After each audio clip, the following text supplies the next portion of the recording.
찬양의 은혜 받았습니다. 감사합니다. 근데 점점 샬롬이 줄어드는 것 같아요.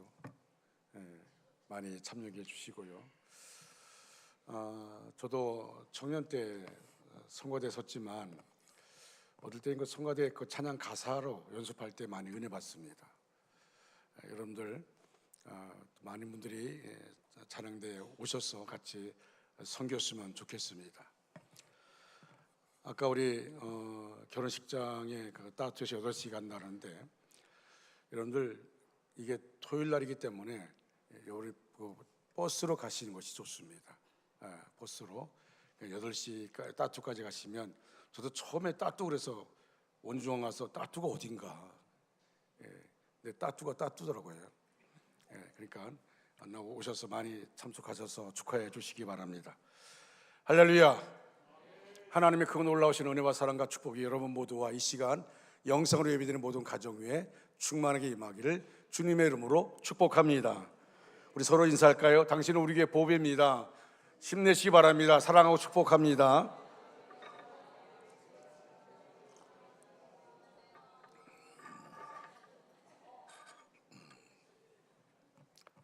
오늘은 2023년 추수감사 주일입니다. 영국에서 계속된 종교 박해로 인해서 순례대 조상들이라고 불렸던 영국 청교도들이 미국으로 건너오게 됩니다. 한마디로 신앙의 자유를 위해서 건너옵니다. 이들 중에 102명이 메이플라워를 타고 북미 대륙으로 왔으며 이곳에서 정착하여 농사를 짓게 됩니다. 그리고 열매를 주신 하나님께 감사하게 됩니다. 여러분, 낯선 땅에 와서 산다는 게 참 힘들죠. 배를 타고 그 숱한 세월 동안에 북미 미국으로 건너오는 것도 그 배 안에서 죽은 사람도 있고요.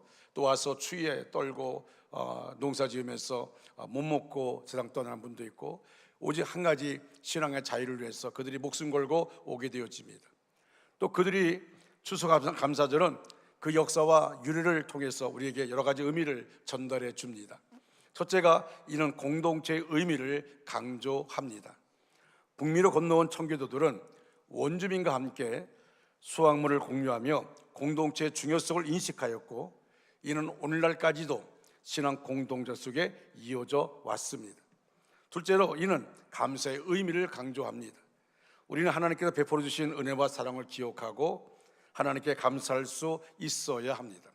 처음에는 그들이 농사할 때 너무 힘드니까 금식 기도를 했습니다. 금식 기도를 선포하고 그리고 모여서 기도회를 했습니다. 각 처소에서도 금식 기도를 했습니다. 그러다가 어느 날 또 어려운데 또 금식 기도를 위해서 모였는데 한 농부가 그렇게 말했어요. 우리가 이렇게 금식 기도와 함께 아니라 신앙의 자유를 찾아서 우리가 이곳에 왔고, 그리고 하나님께서 우리에게 신앙의 자유를 줬고 정치의 자유를 줬기 때문에 우리가 이제는 금식 기도를 선포하지 말고 감사하는 시간, 감사의 주간을 선포하자. 그래서 세워진 것이 뭐냐면 추수감사주일, 감사주일이 있게 된 것입니다. 이것이 미국은 이날의 공휴일입니다. 그리고 우리는 매년 11월 셋째 주일을 추수감사주일로 지키고 있는 것입니다. 사람들이 행복이 환경이나 조건에 좌우된다고 생각하지만 사실 행복은 마음의 태도에 좌우됩니다. 감사의 힘이 있는 사람이 환경을 뛰어넘는 감사로 나아가야 행복에 이를 수가 있는 것입니다.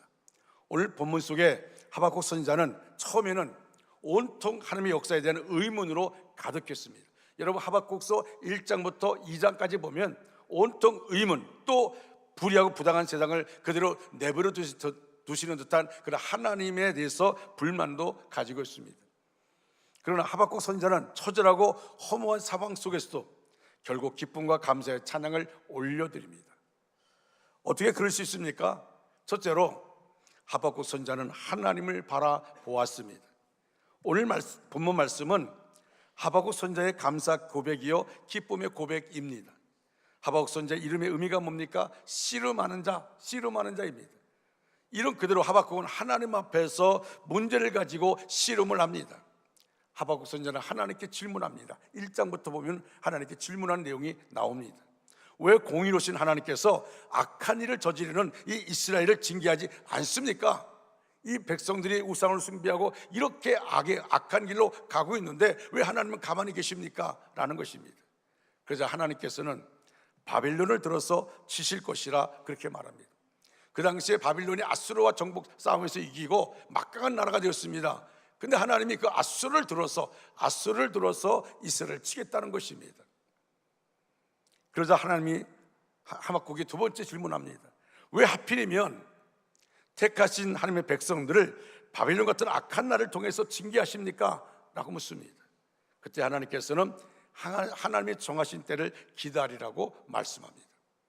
오래전에 크리스도를 공부한 사람들은 알 겁니다. 일하신 하나님이 이스라엘과 함께 할 때는요, 주변에 아무리 강대국이 있다 할지라도 이스라엘을 어찌할 수가 없었습니다. 그런데 일하시는 하나님이 이스라엘 나라가 우상을 숭배하고 제약에 관영하고 그러면 일하신 하나님이 이스라엘 땅에 있는 게 아니라 그 주변 나라 아수르 바빌론에 있어서 그 아수르와 바빌론을 들어서 이스라엘을 칩니다. 바로 징계하는 것이죠. 아무리 시대가 피를 흘리고 거짓이 난무하고 우상 숭배하고 교만할지라도 하나님의 때가 되면 물이 바다를 덮음같이 여호와의 영광을 인정하는 것이 세상에 가득할 날이 올 것이다. 다시 말하면 하나님의 정하신 때가 있다는 겁니다. 지금 바빌론을 들어서 이스라엘 치지만은 정하신 때가 되면 물이 바다를 덮음같이 여호와의 영광을 인정하는 그날이 올 것이다. 그러면서 하신 말씀이 의인은 믿음으로 말미암아 살리라 말씀하십니다. 믿음으로 사는 자들이 바로 새 나라의 영광을 보게 될 것임을 말씀하셨습니다. 이와 같은 하나님의 음성을 들은 하박국 선지자는 이제 3장에서 오늘 보면 3장에서 수년 내에 하나님 나라의 부흥을 일으켜달라고 기도하면서 감사와 찬양을 하나님께 올려드립니다. 오늘 봉독한 말씀은 바로 하나님 앞에서 씨름하던 하박국 선지자가 하나님의 음성을 듣고 난 후에 고백한 찬양의 결론입니다. 16절을 보시면 내가 들었으므로 라는 말씀이 있습니다. 자, 이 내가 들었으므로 무엇을 들었다는 겁니까? 바빌론 군대가 이스라엘을 공격해 오는 소리를 말합니다. 그 결과 하박국 선지자는 창자가 흔들리고 이슬이 떨리게 됩니다. 바빌론 나라가 공격해 오지 않았습니다. 그러나 하나님이 이미 말씀하셨습니다. 그리고 하박국 선지자가 그 마음을 내가 들었으므로 라고 말합니다. 언제가 닥쳐올 바빌론의 공격 앞에서 환란의 때를 미리 얘기하고 있는 선지자의 몸은 뼈가 썩어가는 고통과 몸이 떨리는 아픔을 느끼고 있습니다. 그럼에도 불구하고 하박국 선지자는 이렇게 고백합니다. 오늘 본문의 17절 말씀 우리가 한번 큰 소리로 우리의 고백으로 하면서 우리가 고백적인 선포를 하겠습니다. 같이 읽습니다. 시작. 비록 무화과 나무가 무성하지 못하며 포도나무에 열매가 없으며 감람나무에 소출이 없으며 밭에 먹을 것이 없으며 우리의 양이 없으며 외양간에 소가 없을지라도 아멘. 그들에게 있어서 무화과는 중요한 양식입니다. 포도나무는 중요한 음료입니다. 감람나무는 불을 밝히는 기름입니다. 이것들은 없어서는 안 될 가장 중요한 필수품입니다. 그리고 수고의 땀을 흘린 밭에 식물이 없다는 것은 생존의 위협을 받게 되는 상황입니다. 양이 없고 소가 없다는 것은 삶의 수단이 사라지는 것을 말합니다. 오늘 우리의 삶 가운데도 이런 경우들이 벌어집니다. 나는 열심히 노력했는데 아무런 결실을 거두지 못할 때가 있습니다. 오히려 가진 것마저도 잃을 때가 있습니다. 자신은 최선을 다했는데 오히려 비난과 조롱의 소리가 들려올 때도 있습니다. 그때 심정이 어떻습니까? 다 포기하고 싶은 심정입니다. 아마 우리가 삶을 살아가면서 그런 느낌 가질 때가 있었을 것입니다. 다 포기하고 싶고 누구도 만나고 싶지 않고 그냥 골방에 들어가서 그냥 읽는 아무도 만나고 싶지 않는 심한 경우는 죽고 싶은 마음. 어떤 분이 말한 것처럼 목사님 저는요 나에게 내일이 없었으면 좋겠어요. 여러분 얼마나 힘들면 목사에게 와서 나에게 내일이 없었으면 좋겠어요. 이 말은 뭡니까? 오늘 저녁에 내 생명 좀 거둬달라는 거예요. 내가 오늘 저녁에 죽었으면 좋겠다는 겁니다. 나에게 내일이 없었으면 좋겠다는 겁니다.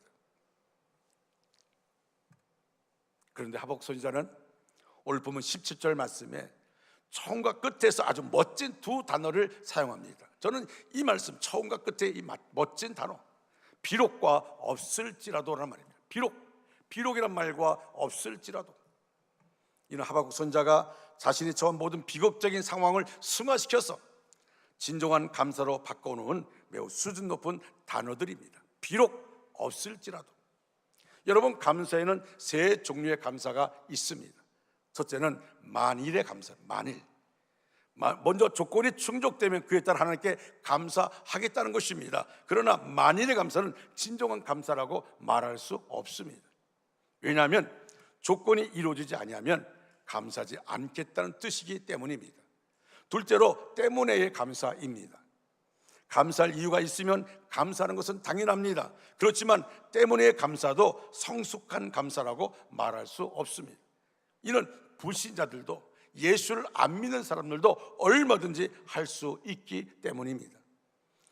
하나님께서 내게 건강을 주셨기 때문에, 물질의 복을 주셨기 때문에, 가정이 평안하기 때문에 드리는 감사입니다. 이것은 너무나도 당연한 감사입니다. 그렇게 때문에의 감사도 온전한 감사는 아닙니다. 만일 건강하기 때문에 감사를 드린다면 병약한 사람은 어떻게 하나님께 감사하겠습니까? 만일 물질이 풍성하기 때문에 감사를 드린다면 어렵고 가난하게 사는 사람은 어떻게 하나님께 감사를 드릴 수 있겠습니까? 그러므로 우리의 감사는 때문에의 감사에 머물러서는 안 됩니다. 셋째로, 비록 없을지라도의 감사입니다. 비록 없을지라도의 감사를 다른 말로 하면 이 얘기입니다. 그럼에도 불구하고, 따라할까요? 그럼에도 불구하고. 아멘. 자, 여기는 아무런 조건이나 이유가 붙지 않습니다. 바로 이 전천후의 감사야말로 성숙한 감사이며 진정한 감사입니다. 우리의 감사는 어느 정도의 수준입니까? 만일의 감사나 때문의 감사가 아니라 비록 없을지라도의 감사가 하나님께 드려지기를 간절히 소원합니다. 그러면 하박국 선지자가 어떻게 비록 없을지라도의 수준 높은 감사를 하나님께 드릴 수 있었습니까? 오늘 보면 18절에 하박국의 고백이 나옵니다. 나는 여호와로 말미암아 즐거워하며 나의 구원의 하나님으로 말미암아 기뻐하리로다. 할렐루야. 따라할까? 나는 여호와로 말미암아 즐거워하며 나의 구원의 하나님으로 말미암아 기뻐하리로다. 할렐루야. 나는 여호와로 말미암아 즐거워하며 나의 구원의 하나님으로 말미암아 기뻐하리로다. 하박국 선지자는 환난 날을 기다리고 있습니다. 지금 환난이 온 게 아닙니다. 그러나 이미 하나님이 말씀했어요. 바벨론을 들어서 유다를 치겠다고 말씀하셨어요. 그래서 이미 하나님의 말씀이 있으니까 기다린 겁니다. 그의 눈앞에 펼쳐질 상황은 너무 비참했습니다. 두렵고 떨릴 수밖에 없었습니다. 그러나 하박국 선지자는 현재 어려운 상황에 집착하지 않고 오히려 하나님을 바라보며 하나님을 의지했습니다. 하나님은 이미 하박국 2장 4절에서 의인은 그의 믿음으로 말미암아 살리라 약속하셨는데, 하박국 선지자는 신실하신 하나님의 약속을 의심하지 않고 믿었습니다.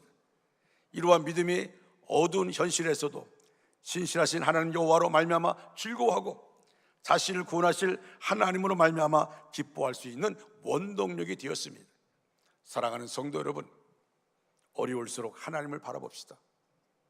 현실을 바라보지 말고, 상황을 바라보지 말고, 사람 바라보지 마시고 하나님을 바라봅시다. 즐거움과 기쁨으로 찬송하며 비록 없을지라도의 감사를 하나님께 드립시다. 신실하신 하나님, 구원의 하나님이 친히 역사하시면서 모든 환난 가운데서 우리를 구원하실 겁니다. 하나님의 때가 되면 우리를 구원해 주실 겁니다. 하나님의 때가 되면 우리를 일으켜 주실 것입니다. 저는 아직 소록도라는 섬을 가보지 못했습니다. 나병 환자들이 모여 사는 곳입니다. 그곳에 일하는 전사님은 나병 환자인데 방문자들에게 이런 이야기를 들려준다고 합니다. 여러분이 인간 마지막 섬에 오셨습니다. 여러분이 인간 마지막 섬에 오셨습니다. 소록도 얼마나 예쁜 이름입니까? 소록도라는 말은 아기 사슴섬이라는 뜻입니다. 그러나 이 섬에 들어오면 죽습니다. 여기가 마지막입니다. 여러분, 그러나 우리가 꼭 가야 할 또 하나의 섬이 있습니다. 정말 마지막 섬입니다. 그러나 우리 모두 그 섬에 가야 합니다. 여러분, 그 섬에 가보셨습니까? 그 섬이 어디인지 아십니까? 그 섬의 이름은 지라도입니다. 그들은 비록 살이 썩고 몸이 떨어져 나가도 가장 비참한 상황에 있을지라도 감사하는 삶을 살고 있습니다.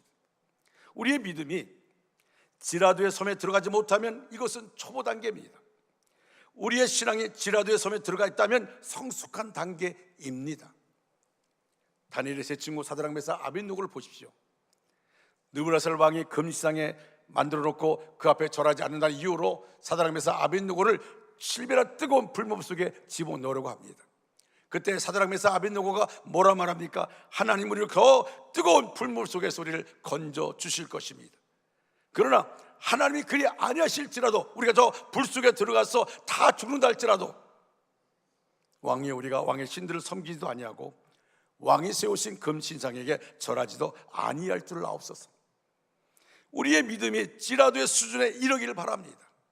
그리 아니하실지라도 하나님이 우리를 저 불 속에서 우리가 신앙을 지키기 위해서 저 불 속에 들어가 다 죽는다 할지라도 우리는 우상에 절할 수가 없습니다.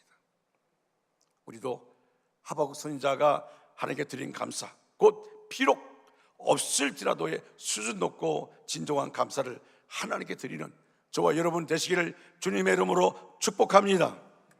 그리하여 신실하신 하나님 여호와로 말미암아 늘 즐거워하며 구원의 하나님으로 말미암아 항상 기뻐하는 우리 모두가 되어지기를 주님의 이름으로 축원합니다. 두 번째로 하박국 선지자의 감사는 결론으로서의 감사입니다. 하박국 선지자가 고백합니다. 하박국 선지자는 하나님과의 실험 끝에 그럼에도 불구하고의 감사를 깨닫습니다. 무엇을 주셨기 때문에 감사하는 것이 아니라 내 힘으로 도저히 감당할 수 없는 환난과 역경 속에 있다 할지라도 하나님을 인하여 감사할 수 있는 성숙한 신앙을 보여줍니다. 농무나 먼 달이 가장 길었던 날의 저자 코넬리우스 라이언은 5년 동안 암 투병을 하다가 세상을 떠났습니다. 죽은 후에 그의 투병기를 부인이 책으로 엮었습니다. 그 책의 이름은 가장 긴 밤입니다. 부인은 남편에 대해 이렇게 기록하고 있습니다. 남편은 아침마다 일어나면 똑같은 기도를 소리내어 반복합니다. 하나님, 또 하루 좋은 날 주시니 감사합니다. 똑같은 기도예요. 아침에 일어나면 똑같은 기도합니다. 하나님, 또 하루 좋은 날 주시니 감사합니다. 어느 날 나는 남편에게 무엇이 그토록 좋은 날이냐고 물었다. 남편은 암이라는 것을 처음부터 알고 있었고 남은 날이 많지 않음을 자각하고 있었을 텐데 그런 기도를 드린다는 것이 믿어지지 않았기 때문이다. 그래서 남편은 평소에 생각해 두었던 것처럼 새날을 맞이하는 기쁨을 5가지로 거침없이 말하는 것이었다. 새로운 하루가 좋은 이유는 첫째로 아내를 또 볼 수 있기 때문이고, 둘째는 가족들을 다시 볼 수 있기 때문이며, 셋째는 병들어 눕기 전에 마지막 작품을 탈구할 수 있기 때문이고, 넷째는 병과 싸울 의지와 힘을 하나님께서 공급해 주시기 때문이며, 다섯째, 주님이 언제나 자기와 자기 바로 앞각 가까이에 계신 것을 깨달아 알기 때문이라고 말합니다. 주님이 멀리 계신 분이 아니라 지금 내 앞에 나와 함께 하신 것을 내가 알기 때문에, 죽음의 그늘이 드리워진 상황에서도 절망치 않고 깨달을 수 있는 것이 진정한 감사입니다. 감사는 깨달음으로부터 시작됩니다. 그러므로 어려운 고난 가운데도 절망하지 않고 하나님의 은혜를 깨닫는다면 저절로 감사가 나오는 것입니다. 바울과 실라는 빌립보의 어둠의 감옥 속에 낙심하지 않았습니다. 하나님이 빌립보로 가르칩니다. 그래서 빌립보가 복음을 전하다가 귀신이 여자아이를 귀신을 쫓아냈습니다. 그런데 억울한 누명 쓰고 감옥에 들어갔어요. 매를 맞고 감옥에 들어갔습니다. 여러분, 밤중쯤에 매를 맞으면요, 밤이 제일 고통스럽습니다. 그런데 바울과 실라가 뭘 했습니까? 그 어두운 감옥 안에서 하나님께 기도하고 찬송했습니다. 그런데 성경은 이렇게 기록합니다. 그 찬송 소리를 제수들이 들었다고 했습니다. 하나님이 그 시간에 그 어두운 밤에 옥문이 열리는 지진이 일어났습니다. 그들의 옥문을 열고 그들을 구해냈습니다. 생명을 살리는 희망의 감사의 노래. 그 제수들이 바울과 실라를 통해서 그 찬양하는 소리를 들었습니다. 여러분, 오늘날 우리도 마찬가지입니다. 우리가 삶에 힘든 상황이 있습니다. 아니, 내 주변 사람이, 내 가족들이, 내 주변 사람이 내가 어렵다는 걸 알고 있습니다. 내 친구가 내가 어렵다는 걸 알고 있습니다. 그런데 그럼에도 불구하고 우리가 그 안에서 하나님을 찬양할 때, 그 안에서 그럼에도 불구하고 하나님의 믿음을 가질 때 우리 주변 사람이 보게 되어집니다. 보게 되어집니다. 여러분, 그 기적의 근원이 어디 있습니까? 바로 19절입니다. 주 여호와는 나의 힘이시라. 나의 발을 사슴과 같게 하사 나를 나의 높은 곳으로 다니게 하시리로다. 하나님은 결코 우리를 공격에 빠뜨려서 허우적거리는 것을 원치 않습니다. 하나님은 택함 받은 백성들이, 예수의 피값으로 구원받은 하나님의 자녀들이, 그들이 공격에서 허우적거리는 걸 하나님 원하지 않습니다. 다시 일으켜 세우기를 원하고 계십니다. 우리의 슬픔을 기쁨으로, 우리의 탄식을 찬송으로 바꾸어 주시기를 원하고 계십니다. 우리를 암사슴 같게 만드셔서 높은 곳에 이르기를 원하고 계십니다. 이것이 바로 하나님의 간절한 기대요 소원입니다. 할렐루야. 여러분, 내가 택함받은 하나님의 자녀라는 사실을 분명히 알고 있다면 우리는 내가 지금 감당할 수 없는 어려운 상황 가운데 있다 할지라도, 내 주변 사람이 다 나를 떠난다 할지라도 하나님은 나를 떠나지 않습니다. 나와 함께 하시고 나를 통해 영광 받으시고 내 인생 가운데 나를 일으켜 세워주십니다. 오늘도 하박국 선지자의 고백처럼 주 여호와는 나의 힘이시라. 따라할까요? 주 여호와는 나의 힘이시라. 하나님은 나의 힘이십니다. 다시 한번 할까요? 하나님은 나의 힘이십니다. 할렐루야. 이 믿음의 고백을 가지고 하나님을 바라보고 나가는 자에게 감사의 기적은 일어납니다. 지금 아무것도 안 보이지만 나중에는 내가 기적을 체험하게 되어집니다. 여호와 하나님 나의 힘이 되시고 능력이 되심을 확신하는 자에게 반드시 감사의 기적이 일어납니다. 어떤 상황에서도 환경에 휩쓸리지 않고 믿음으로 다가오시는 주님을 바라보는 자는 승리의 기적을 맛보게 됩니다. 큰 풍랑 가운데서 제자들이 어찌할 바를 알지 못하고 배에서 이제 죽음의 시간, 죽음의 공포 가운데 있을 때 저 멀리서 예수님이 다가오십니다. 바다 위를 걸어오십니다. 놀라운 사건이죠. 예수님이 바다 위를 걸어오시는 거예요. 그 광경을 바라봤던 베드로, 조금 전까지 죽음의 공포 속에 있다가 예수님을 바라보자마자 주여, 나도 주님처럼 바다 위를 걷고 싶습니다, 와라. 베드로가 예수님을 바라보면서 바다 위를 걸을 수가 있었어요. 그런데 어느 순간 갑자기 풍랑이 일는 바다를 바라보다가 의심, 불안이, 두려움이 마음속에 들어왔습니다. 물속에 빠져들어갑니다. 예수님 말씀이 뭡니까? 어찌하여 의심하느냐, 이 믿음이 적은 자야. 오늘날 마찬가지입니다. 아무리 내가 풍랑 가운데 있다 할지라도, 풍랑 가운데 있다 할지라도 믿음의 주에 우리를 온전케 해주시는 예수 그리스도를 바라보는 자는 주님이 그와 함께 하십니다. 그 앞에 다가오십니다. 김준호 씨는 인하대학교 공과대학 건축과 진학해서 공부하다가 군에 입대했습니다. 군 복무 19개를 되던 10월 어느 날 부대에서 관물대 위에 올라가 물건을 정리하다가 실수로 땅바닥에 떨어져 크게 다쳤습니다. 척추 중에서 가장 중요한 경추를 크게 다쳐서 전신마비 환자가 된 것입니다. 그러나 그는 절망적인 신체 장애를 탓하지 않고 예수 그리스도를 영접하여 받은 바 은혜를 감사하며 생활했습니다. 그는 이렇게 감사합니다. 첫째는 내가 전신마비 환자가 되었기 때문에 예수를 믿게 되었고 주님을 영접하게 되었다는 겁니다. 그것이 감사하다는 겁니다. 둘째는 군대에서 다쳤기 때문에 치료비를 해결할 수 있게 된 것을 하나님께 감사합니다. 셋째는 옥로병원에 입원하는 중에 지금의 아내를 만나게 된 것을 감사합니다. 아내는 그때 병원의 실습생이었습니다. 넷째는 남들이 하지 못하는 구필화가 붓을 입으로 물고, 전신마비니까 입은 살아있잖아요. 그러니까 입에다 붓을 물고 글을 쓰고 그림을 그리는 겁니다. 입으로 그리는 화가가 된 것이 감사합니다. 그는 지금 인당이라는 화명으로 붓을 입에 물고 그리고 글씨나 그림을 그리고 있습니다. 1981년도에는요 세종문화회관 전시를 하고요 하나님의 영광을 크게 드러냈습니다. 그는 이렇게 말합니다. 하나님께 내게 베푸신 은혜를 생각할 때마다 감사하지 않을 수 없습니다. 전시마비인데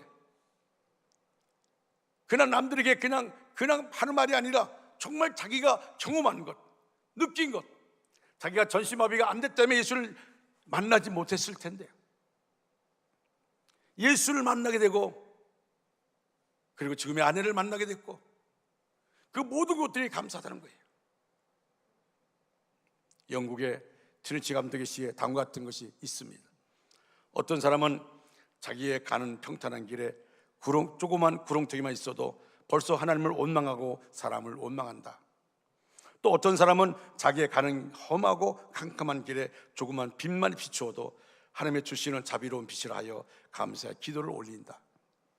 화려한 궁전에 살면서도 생이란 왜 이리 괴로우며 기쁜 일은 하나도 없느냐고 얼굴을 찡그려 불평하는 사람이 있으며 개딱지 같은 오막살이에 살면서도 우리를 지키시는 하늘 아버지의 한없는 은혜와 사랑을 진심으로 감사하는 사람이 있다. 꽃 같은 은혜를 받은 자 중에도 감사하는 삶을 사는 사람은 얼마 없습니다. 10명의 문둥병자가 예수를 만나고 그리고 예수님을 통해 고침받았는데 9명은 다 자기 집으로 가고 한 명만 주 앞에 나와서 감사를 얘기합니다. 불평, 원망은 쉽고 감사는 어려운 것입니다. 여러분 민수기 14장 11절에서 하나님이 이렇게 말합니다. 하나님께서 모세에게 이르시되 이 백성이 어느 때까지 나를 멸시하겠느냐. 내가 그들 중에 모든 이적을 행한 것도 생각하지 아니하고 어느 때까지 나를 믿지 않겠느냐라고 하나님이 탄식하십니다. 기적은 기적처럼 오지 않는다는 정유선 박사의 자선적인 에세이 내용이 있습니다. 그녀는 태어나자마자 황달에 걸렸습니다. 그 후유증으로 내성마비가 되고 말았습니다. 초등학교 입학한 날 첫 시간에 자기 소개하는 시간이었습니다. 선생님이 정유선을 부르자 그가 앞에 나가는데 내성마비가 몇 번씩 쓰러지면서 앞으로 단에 섰습니다. 일그러진 표정을 지으면서 열심히 자기를 소개하고 그리고 마지막에 노래까지 불렀습니다. 친구들이 그 일그러진 우스운 표정을 보면서 노래하니까 너무 우습다고 막 깔깔대고 웃었어요. 자리로 돌아온 유선 양은 책상에 엎드려 울음보를 터뜨리고 말았습니다. 그 광경을 바라보던 뒤에 있던 엄마가 유선이를 데리고 밖으로 나가서 한없이 같이 웁니다. 그러나 이 모녀는 이를 악물고 공부했습니다. 체력장 오래 매달리기를 위해서 수없이 노력했습니다. 마침내 만점을 맞을 정도로 그런 아주 막 억술이었습니다. 그녀는 미국 버지니아주에 있는 조지 메이슨 대학에 진학해서 컴퓨터 공학을 공부했습니다. 졸업 후 코넬 대학에서 음성 보조 인식 장치를 개발하여 박사 학위를 받았습니다. 내성마비로 최초로 외국에서 받은 박사 학위입니다. 그녀는 지금 결혼해서 두 딸을 치고 있고 메이슨 대학교 교수로 학생들을 가르치고 있습니다. 그가 이렇게 고백합니다. 기적은 저절로 찾아오지 않습니다. 항상 긍정의 마음으로 할 수 있다는 믿음을 가지고 노력하는 자에게만 찾아옵니다. 그래서 기적은 기적처럼 찾아오는 것이 아닙니다. 스스로 노력하는 자에게 주어지는 축복의 선물입니다. 그렇습니다. 기적은 저절로 찾아오는 행운이 아닙니다. 아무리 절망의 상황일지라도 비전을 품고 노력하면 역사가 일어납니다. 항상 긍정의 언어로 감사와 찬성을 올려드리면 그 속에 기적이 찾아옵니다. 추수감사절 맞는 사랑하는 성도 여러분 지금 환난이 있으십니까? 환난 가운데 있습니까? 고통이 그 어느 한 해보다 많았습니까?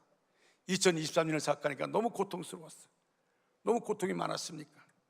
그렇다면 우리가 한 해를 돌아보면서 더욱더 감사하시길 바랍니다. 하박국 선지자는 환난 가운데서 감사했습니다. 어떤 환경에 내던져지고 어떤 일을 만나든지 그 가운데서 하나님과 깊은 대화를 갖고 결론으로서의 감사를 갖게 되는 사람은 절대로 넘어지지 않습니다. 꺾여지지 않습니다.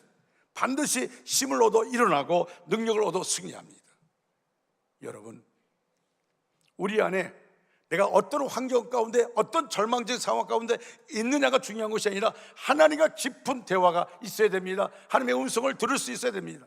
여러분, 하박국 선지자가 원망 불평하다가 나중에 하나님의 음성을 들었습니다. 하나님의 뜻이 어딘지를 알았습니다. 그러고 나니까 그는 지금 아무것도 없다 할지라도 그는 하나님께 감사할 수가 있게 된 것입니다.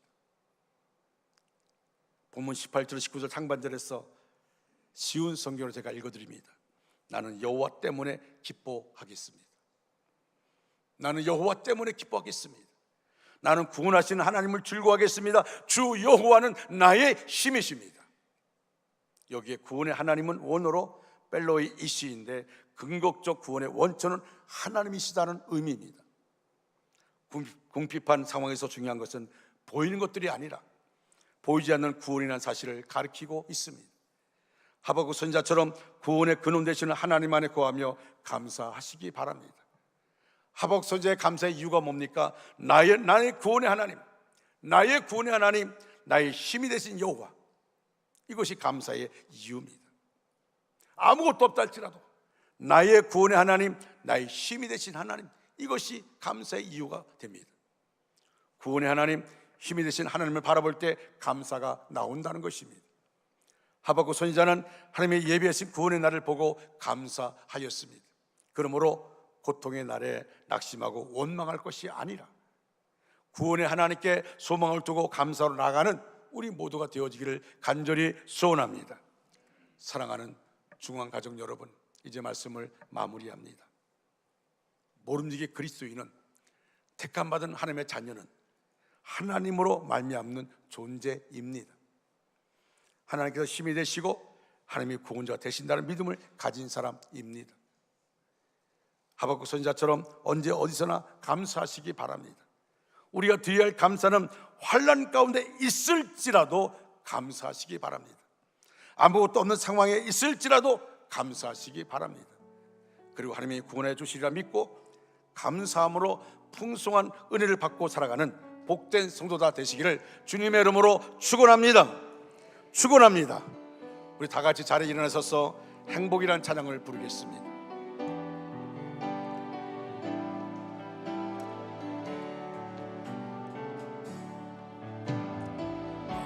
화려하지 않아도 정결하게 사는 삶,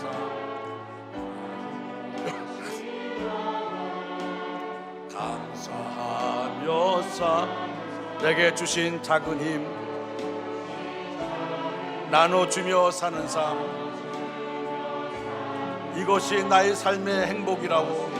나의 삶의 행복이 눈물 날 일 많지만 기도할 수 있는 것,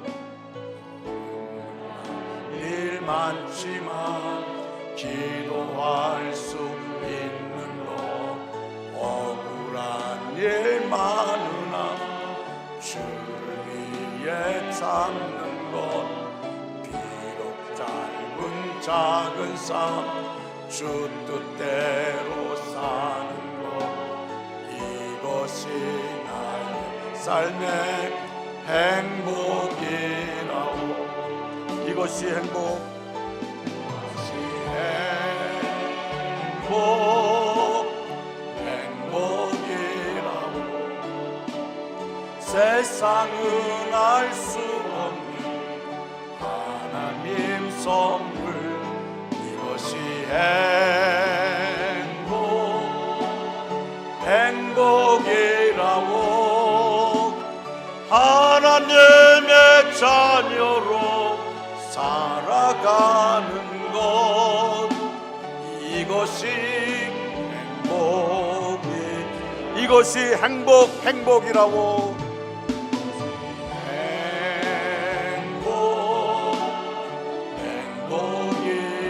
아멘. 하나님의 자녀로 살아가는 것, 살아가는 이것이 행복.